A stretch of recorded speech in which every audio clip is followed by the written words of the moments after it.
Welcome to Serbian 102. The aim of our lesson today and classroom practice is to conjugate the verb to use, koristiti, and to introduce some vocabulary for the words that we use in the kitchen, u kuhinji. So let's start. Koristiti. Koristim toster u kuhinji. Koristiš viljuške u kuhinji. On koristi mikser. Ona koristi čašu. Mi koristimo nož. Vi koristite kašiku. Oni koriste toster i mikser. Okay, so what are the conjugations of koristiti? Koristim, koristiš, koristi, koristimo, koristite, koriste.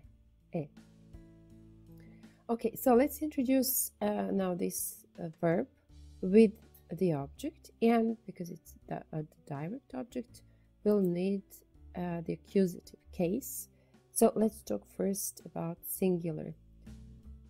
So what do you use in the kitchen? I'm going to practice now this plural form.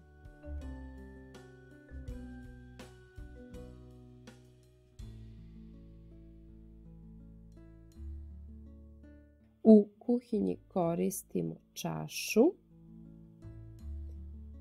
ili, now for plural, u kuhinji koristimo čaše.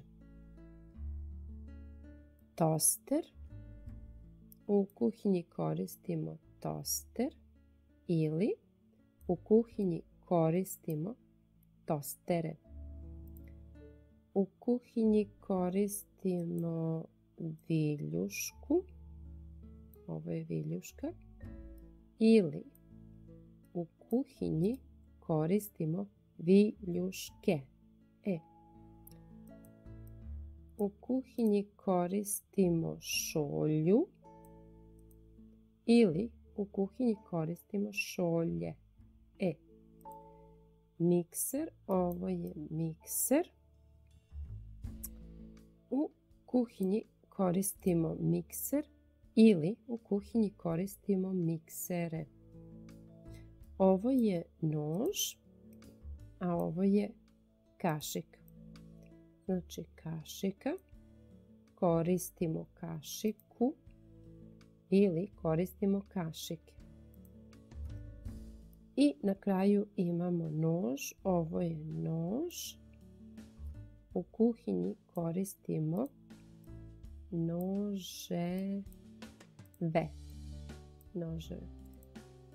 Okay, so you notice that the objects which are in plural, when they are both masculine and feminine, always end in e. So that's why I didn't introduce the basic plural form in nominative, so just the accusative. Koristimo čaše, miksere, tostere, viljuške, noževe, kašike i šolje. Okay, so your task is to practice this in pairs and ask these questions. Šta koristite u kuhinji? And then we are going to move on to the next lesson, on to the next exercise, which is similar to this one, but it is going to be in a restaurant. So let's practice.